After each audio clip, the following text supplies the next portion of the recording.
வணக்கம். இன்றைக்கு நம்ம பார்க்க போகிறது மகிழம்பூ. மகிழம்பூனாலே இது வீட்டில் இருந்தாலே வீடே அவ்வளோ நறுமணமாக இருக்கும், அவ்வளோ வாசனை இருக்கும். இதனோட முக்கியத்தன்மையே வாசம் நிறைய இருக்கும் அதில்.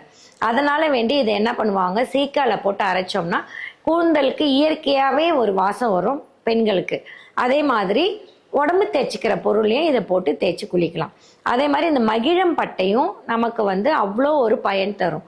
இந்த ஸ்கின் ப்ராப்ளம் இருக்கிறவங்களுக்குலாம் இந்த மகிழம் பட்டை பொடியை அரைச்சி தண்ணியில் தேய்ச்சி வெயில் ஒரு மாதிரி நின்று குளித்தோம்னாக்கா அதனோட ஸ்கின் ப்ராப்ளத்துக்கெல்லாம் க்யூர் கொடுக்கும்.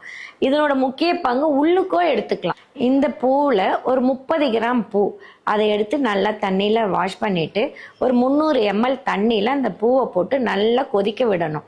கொதித்து அது அரை டம்ளரை சுண்டி வந்ததில் பனக்கல் கண்டு பால் விட்டு நைட்டு படுக்க போட்டோம்னா குடிச்சிட்டு படுத்தோம்னா தாது பலம் நிறைய இருக்கும்.